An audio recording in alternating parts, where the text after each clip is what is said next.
Don't forget to subscribe to my channel and also press the bell icon to get all the notifications. Hi everyone, I am Sunaina and welcome to my channel Miss Mama. I am sure मेरी जैसी और बहुत moms होंगी जिन्होंने अपने बच्चे को इस टाइम पर स्कूल भेजना था या फिर आगे आने वाले 2 या 3 मंथ्स में हम उनको स्कूल में एडमिशन का प्लान कर रहे थे, but because of this corona virus and this lockdown हम अपने बच्चों को इस टाइम पर स्कूल नहीं भेज सकते। एंड जब तक ये पूरा फिनिश नहीं हो सकता आई डोंट थिंक सो कि मेरे जैसे पेरेंट्स कभी सोचेंगे आगे आने वाले 6 to 8 मंथ्स में अपने बच्चे को स्कूल भेजना। तो आज का मेरा टॉपिक यही है कि how we can teach our kids during lockdown. आप लोग शायद जानते होंगे कि बच्चे का जो फर्स्ट लर्निंग एनवायरनमेंट होता है वो एक्चुअली हमारा घर ही होता है। सबसे पहली चीज़ें जो बच्चा सीखता है वो घर ही में सीखता है। और क्योंकि जो बच्चे 2 इयर्स के हो जाते हैं या 2 इयर्स प्लस हो जाते हैं वो इतने हाइपर एक्टिव हैं और उनका माइंड इतना शार्प हो जाता है कि वो बहुत जल्दी चीज़ों को ग्रास्प करने लग जाते हैं, उनको वो चीज़ें सीखने लग जाते हैं। तो आई थिंक हम सभी चाहते होंगे कि हम अपने बच्चों की जो लर्निंग एबिलिटीज़ हैं वो कुछ उनको पॉजिटिव सिखाने में लगाएं, ना कि कुछ ऐसे नेगेटिव चीज़ें उनको सिखा दें जिससे कि हमें बाद में रिग्रेट हो। तो इस वीडियो के थ्रू मैं आपके साथ कुछ इजी टिप्स शेयर करूंगी जिससे कि आप अपने बच्चों को कुछ बहुत ही यूजफुल टॉपिक सिखा सकते हैं अपनी डेली लाइफ में without using any fancy things या विदाउट क्रिएटिंग एनी लर्निंग या क्लासरूम एनवायरनमेंट। उससे क्या होगा कि आप जो चीज़ें अपने बच्चों को सिखाएंगे वो एक तो आपके बच्चे के लिए बहुत यूजफुल होंगी और आगे जब वो स्कूल जाएगा तो उसको वहाँ पर भी बहुत ज़्यादा हेल्प मिलेगी उन चीज़ों को और अच्छी तरह से सीखने के लिए। तो जो फर्स्ट टॉपिक इस वीडियो में आज मैं ले रही हूँ वो होगा बॉडी पार्ट्स। मेरे हिसाब से बॉडी पार्ट्स जो है वो बच्चे को सबसे फर्स्ट टॉपिक होना चाहिए इंट्रोड्यूस करवाने के लिए, क्योंकि बॉडी पार्ट्स जब बच्चा सीखता है उससे एक तो बच्चा अपने आप को आइडेंटिफाई कर पाता है as a human being, and secondly जो concept of good touch and bad touch है वो भी हम बहुत अच्छे से बच्चे को एक्सप्लेन कर पाते हैं जब उसको अपने सारे बॉडी पार्ट्स आते होते हैं। अब बॉडी पार्ट्स आपको अपने बच्चों को किस तरह से इंट्रोड्यूस करने हैं। जब हमें बच्चों को कुछ सिखाना होता है तो हमें बिल्कुल उनके लेवल पे आके बात करनी होती है, उनका माइंडसेट देख के उनसे बात करनी होती है। तो जब हम बॉडी पार्ट्स बच्चों को सिखाने लगेंगे तो कुछ फनी तरह से सिखाएंगे। जैसे हम ये यूज कर सकते हैं, आपको फर्स्ट डे सिखाना है बच्चों को आईज। जैसे ही बच्चा मॉर्निंग में उठता है तो उसके सामने आप आइए और उसको आईज ब्लिंक करके दिखाइए लाइक दिस। तो जब आप वो आईज ब्लिंक करेंगे और बच्चा सबसे पहले आपको देखेगा तो उसके सामने एक एक्टिविटी होगी कि आज मम्मा ने कुछ डिफरेंट किया है, आईज ब्लिंक करी है। तो आप सेम चीज बच्चे को रिपीट करने के लिए बोले, जैसे कि ब्लिंक योर आईज, तो बच्चा अपनी आईज को ब्लिंक करेगा। अब इसी तरह से नेक्स्ट स्टेप जो हमारा होता है वो होता है जब हम बच्चे को नहलाने ले जाते हैं। अब जब नहलाने लेकर जाते हैं तो आई थिंक वो बेस्ट टाइम होता है जिसमें हम बच्चे को पूरे बॉडी पार्ट से इंट्रोड्यूस करवा सकते हैं।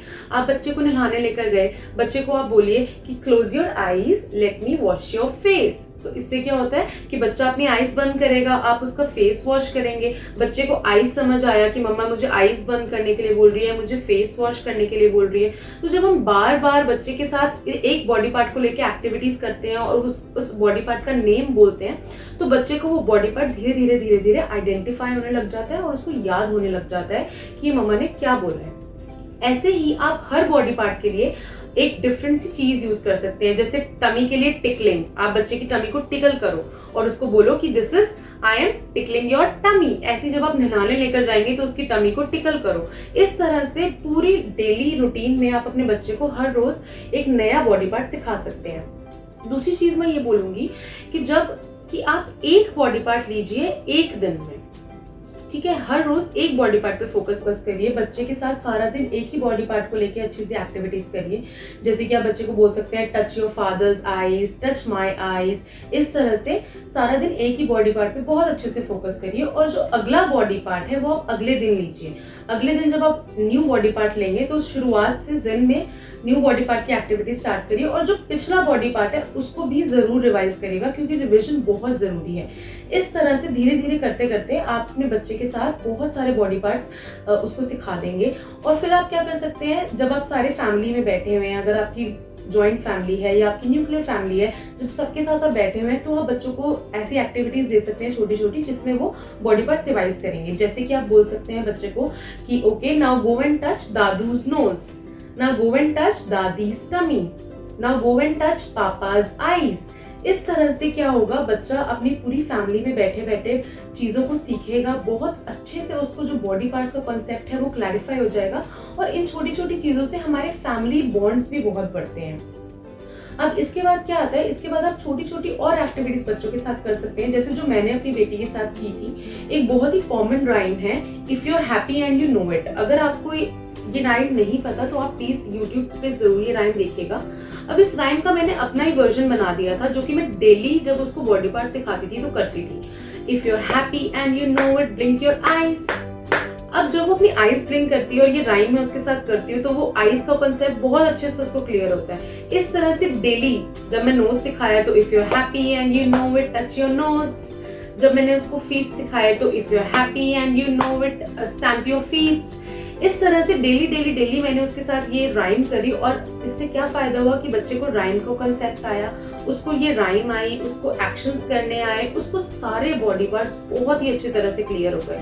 तो आई होप जब आप भी ये छोटी छोटी चीजें अपनी डेली लाइफ में करेंगे तो बच्चों को जो कॉन्सेप्ट है वो बहुत ही अच्छे से क्लियर हो जाते हैं। तो बिना कुछ फैंसी चीजें यूज किए हुए, बिना कुछ क्लासरूम टीचिंग एनवायरनमेंट बनाते हुए, आप बच्चे को डेली लाइफ में इजीली बहुत ही अच्छी तरह से उनके साथ ये कॉन्सेप्ट्स क्लैरिफाई कर सकते हैं।